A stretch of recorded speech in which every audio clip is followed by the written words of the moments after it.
Hallelujah, धन्यवाद। यही विषय है आज का, धन्यवाद धन्यवाद। पहला इतिहास 16 अध्याय 34 आयत में लिखा है, यहोवा का धन्यवाद करो क्योंकि वो भला है और उसकी करुणा सदा की है। हालेलुया, अच्छा विषय चुना आपने, धन्यवाद की प्रार्थना। हालेलुया, धन्यवाद की प्रार्थना सभा अच्छा विषय है, अच्छा विषय है, ताकि मुझे भी सबको ये बताने का मौका मिला, यहोवा का धन्यवाद करो क्योंकि वो भला है और उसकी करुणा सदा की है। सूरज ने भी जान लिया है कि यहोवा सचमुच भला है और उसकी करुणा सदा की है। हालेलुया। वैसे तो सिस्टर पूनम जी सेवकाई करती हैं, लेकिन जो अपनी गवाही बताई है उसमें इन्होंने और मजबूती से जान लिया कि सचमुच यहोवा धन्यवाद के योग्य परमेश्वर है और उसकी करुणा सदा की है। हालेलुया। भजन 107 की पहली आयत में कहता है, यहोवा का धन्यवाद करो क्योंकि उसकी करुणा सदा की है। हालेलुया। भजन संग्रह 107 की एक आयत में भी यही कहता है, यहोवा का धन्यवाद करो क्योंकि यहोवा भला है और उसकी करुणा सदा की है।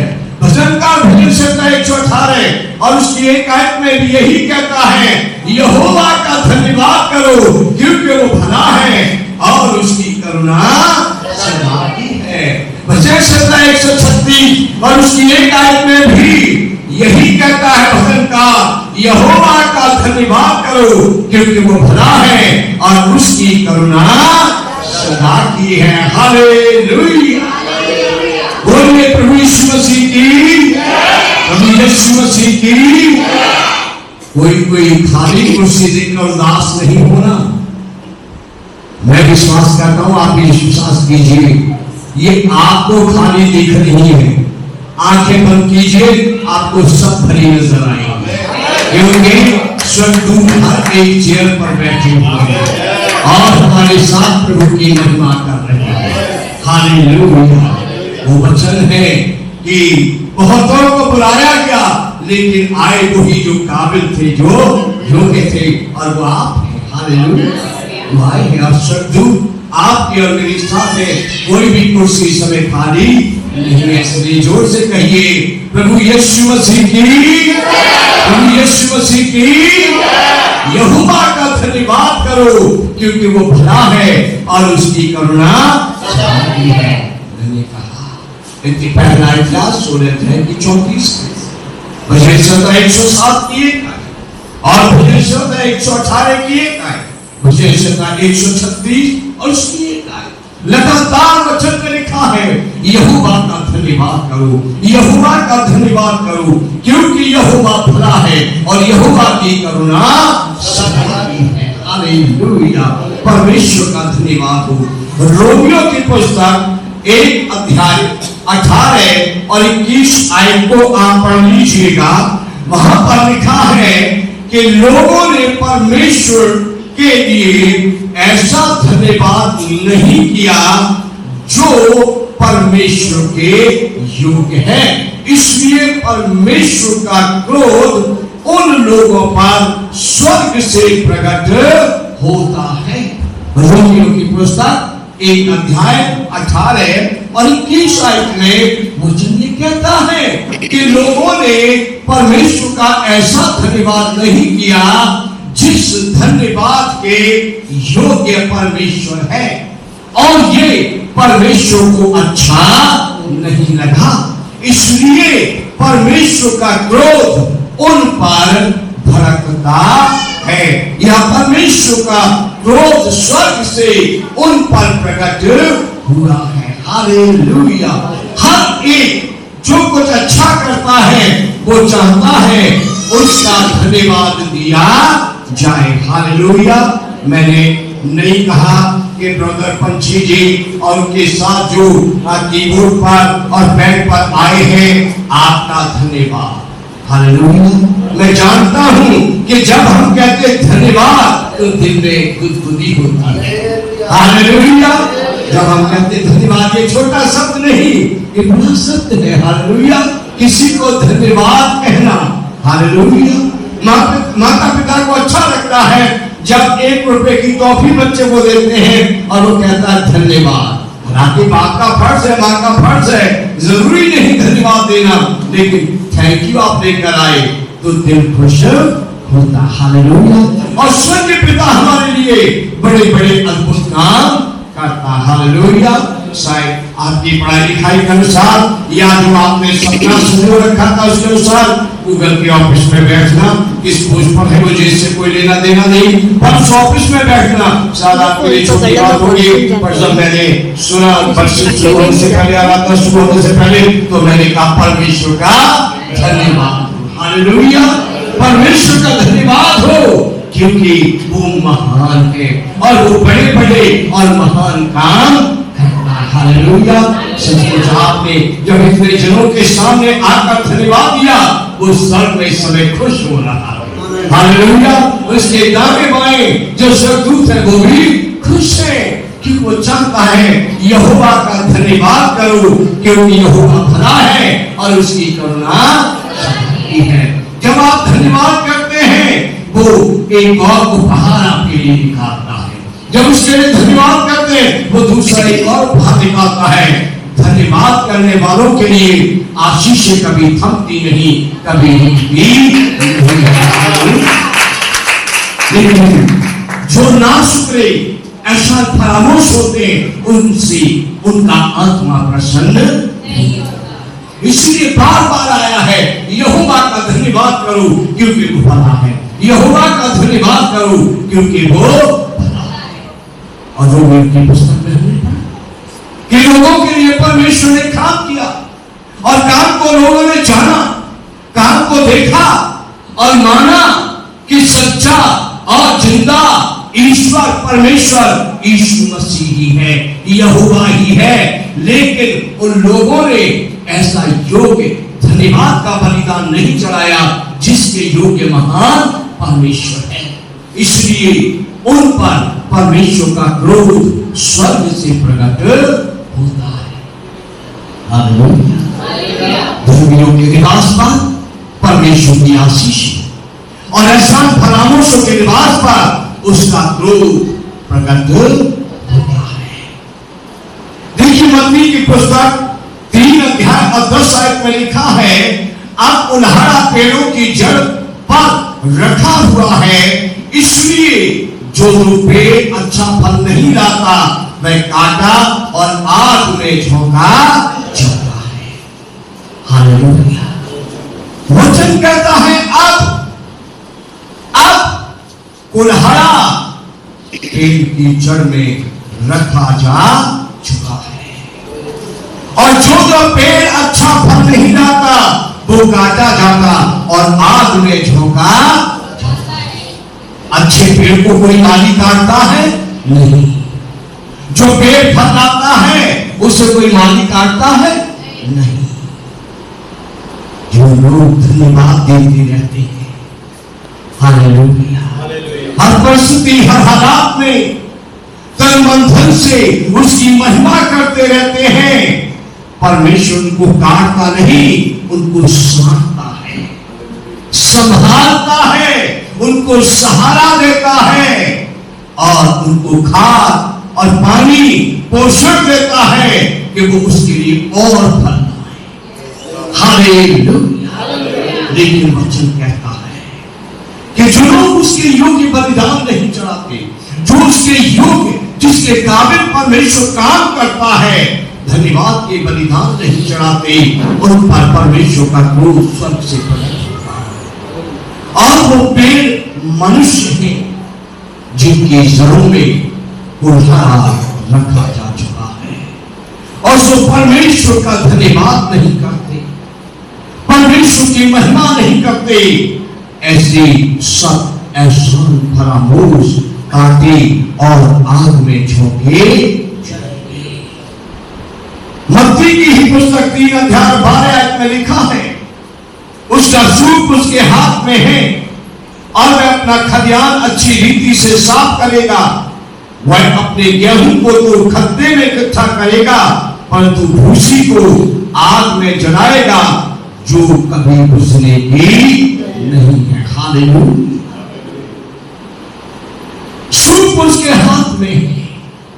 प्रभु यीशु मसीह एक अच्छी, एक मैच्योर गृहस्थी से भी अच्छा है। जैसे एक अच्छी गृहस्थी सूप को अच्छा चलाना जानती है और दाने को अच्छा साफ करना जानती है, वैसे ही प्रभु यीशु मसीह एक अच्छा गृहस्थ है और सूप उसके हाथों में है। जैसे संसार में, पृथ्वी पर जो गृहस्थ सूप चलाती है, उसके सूप में गेहूं होता है, बंकी होती है, बाजरा होता है। यीशु मसीह के सूप में इस संसार के मनुष्य हैं। हालेलुया। मैंने सूप को अपनी मां के पास बैठकर, उसके सामने बैठकर देखा है। जिस समय वो सूप को ऐसे ऐसे चलाती थी, तो गेहूं, मक्की, बाजरा जो कुछ उसके अंदर होता था, वो दाने खूब इधर उधर उछल कूद करती थी, वो खूब उछल कूद करती थी। और दाने के साथ जो उसमें खाली भूसी होती थी, जो दाने जैसी दिखती थी, लेकिन वो दाना भरा नहीं होता था, वो दाना भी सब दानों के बीच इधर उधर पूरे सूप में उछलता कूदता था।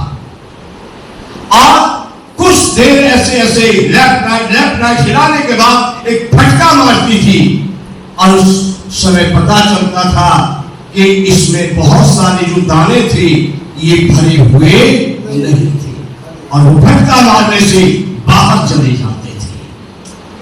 अभी जब मैं परमेश्वर के वचन को पढ़ने लगा तो मुझे समझ में आया कि यूं तो देखा जाए तो संसार में सब मस्त हैं। हालेलुया। हम तो अपने खुदावंद यीशु के नाम के भजनों पर मस्त हैं और बेटी एंजल की अगुवाई में झूम रहे थे। और संसार में लोग सोनू निगम, अनुराधा पौडवाल और ऐसे ऐसे सिंगर हैं, आजकल नए नए सिंगर आ गए हैं, उनके नाम में नहीं जानता, उनके गीतों पर झूमते नाचते। ये झूमना नाचना खूब चल रहा है, लोग झूम रहे हैं, लोग नाच रहे हैं, उछल रहे हैं, कूद रहे हैं, जैसा जिसने सीखा है वैसे ठुमके लगा रहे हैं। लेकिन स्वर्ग में वही रहेगा जिसके जीवन में आत्मा का फल और परमेश्वर के लिए धन्यवाद। हालेलुया। जिसके जीवन में परमेश्वर के लिए धन्यवाद है, जो उसके योग्य फल लाएगा, जो उसके काबिल बड़ाई करेगा, जो उसके काबिल धन्यवाद करेगा, वो फटके में सूप से बाहर नहीं जाएगा। कितने भी फटके लगे वो सूप के अंदर ही रहेगा। और फिर प्रभु यीशु उन दानों को जो सूप के अंदर रहेंगे उन्हें खत्ते में इकट्ठा करेगा, अर्थात स्वर्ग में अपने साथ संजोकर रखेगा। लेकिन जितने फटके में बाहर निकल जाएंगे उनके लिए, जैसे मेरी माँ मुझसे बड़ी बहनों को कहती थी, झाड़ू लगा के इकट्ठा कर लो और वहां अज्ञाने के पास डालाओ। अज्ञाना मतलब जो सर्दियों को खोद के रखते हैं, उसमें आग जलाते हैं, या गर्मियों में एक कोने में जहां गाय भैंस बंधे रहते हैं, मच्छर डांस वगैरह भगाने के लिए धुआं कर देते हैं, वहां पर इसको डाल के आ जाओ, ये शाम को इसमें आग लगा दी जाए। ऐसे ही प्रभु यीशु जी अपने दूतों से, दूतों से कहेंगे, इस भूसी को इकट्ठा करो और इसको आग में छोड़ दो। लेकिन जो दाने हैं उन्हें प्रभु यीशु स्वयं अपने हाथों से स्वर्ग में, अपने गले में अपने साथ रखेंगे। हालेलुया। वचन क्या कहता है? यहोवा का धन्यवाद करो क्योंकि वो भला है और उसकी करुणा बार बार वो यही कहता है, यहोवा का धन्यवाद। उसने अलग अलग अपने सेवकों से बुलवाया, रूहे पाक ने बुलवाया, यहोवा का धन्यवाद करो। और आज मैं भी आपके साथ कह रहा हूं, यहोवा का धन्यवाद। हालेलुया।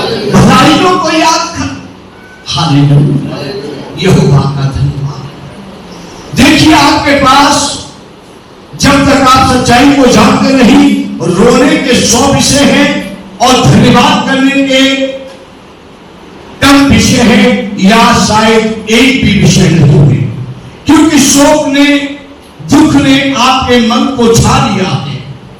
लेकिन यदि आप स्मरण करें और थोड़े समय के लिए आप बंद करके परमेश्वर की हजूरी में बैठे, तो पाप आपको याद दिलाएगा कि दुख तो अब एक आया है, लेकिन परमेश्वर ने आनंद की आपको 1000 विषय दिए। हालेलुया। मुझे बहुत अच्छा लगता है, मुझे बहुत अच्छा लगता है।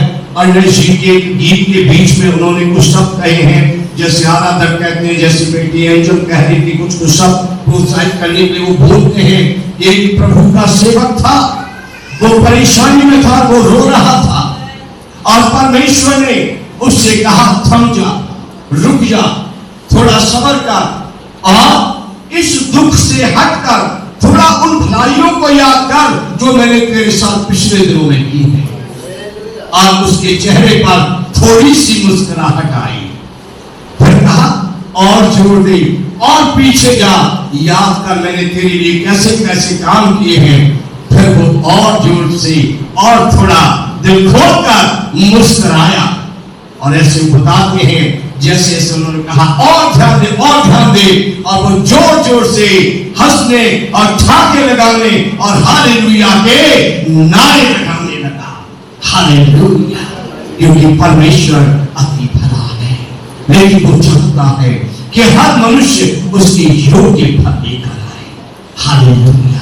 हर परिस्थिति में आप उसका धन्यवाद करें। उसकी आंखें आपकी ओर लगी रहती हैं, उसका ध्यान आपकी ओर लगा रहता है, उसके कान आपके शब्दों को सुनने के लिए आपकी ओर लगे रहते हैं। और वचन ये बताता है मत्ती की पुस्तक 3 अध्याय की 10 आयत में, मत्ती की पुस्तक 3 अध्याय और उसकी 12 आयत में, कि ऐसा फरामोशों के लिए उसका कुल्हाड़ा चलना शुरू हो गया है। उसने सूप में सब जातियों को, पूरे संसार को भटकना शुरू कर दिया है। वचन का 2 और उसकी 12 आयत में लिखा है, पुत्र को चूमो, ऐसा न हो कि वह क्रोध करे और तुम मार्ग ही में नष्ट हो जाओ, क्योंकि क्षण भर में उसका क्रोध भड़कने को है।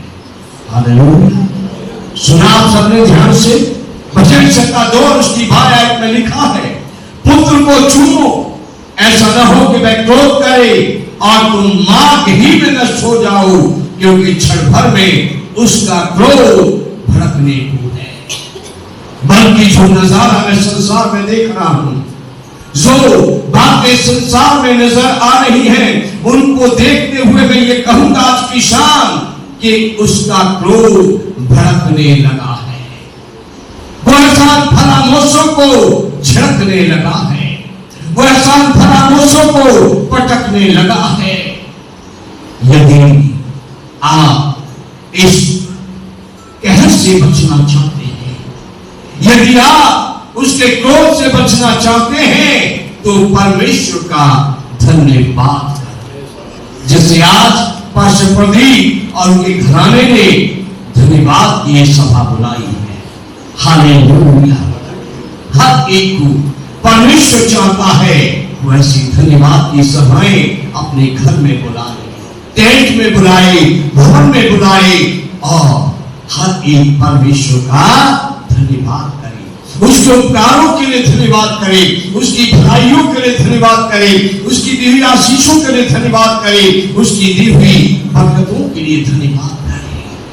परमेश्वर ने पापियों को, दुष्टों को, मूर्तिपूज को, जो धन्यवाद नहीं करते उनको झटकना और पटकना शुरू कर दिया है। उसका क्रोध भड़कना कहने लगा है, यदि उसके क्रोध से बचना चाहते हैं तो परमेश्वर की महिमा करें। अगर आप उसके क्रोध से बचना चाहते हैं तो अपने जाने जाने पापों से पश्चाताप करें। यदि आप उसके क्रोध से बचना चाहते हैं तो परमेश्वर के सामने मन फिराव का ऐसा फल लेकर आए जो परमेश्वर को पसंद है, ताकि आप दुष्टों के साथ दर्द के सहभागी न बने, आप पापियों के साथ दर्द के सहभागी न बने, आप ना शुक्रगुजार एहसान फरामोशों के साथ दर्द के सहभागी न बने। हालेलुया। यदि आप उसके कहर और क्रोध से बचना चाहते हैं तो यीशु नाम प्रभु यीशु मसीह के नाम को लोगों तक पहुंचाओ। वो आप पर दया करेगा, वो आपके परिवार पर दया करेगा, वो आपकी संतानों पर दया करेगा, वो आपकी आने वाली पीढ़ियों पर दया करेगा। जब तक सूरज चांद तारे रहेंगे आपका वंश भी कायम रहेगा, आपका नाम भी कायम रहेगा और उसकी करुणा जो सदा की है वो आप पर हमेशा आप महसूस करते रहेंगे। हालेलुया। यहोवा का धन्यवाद।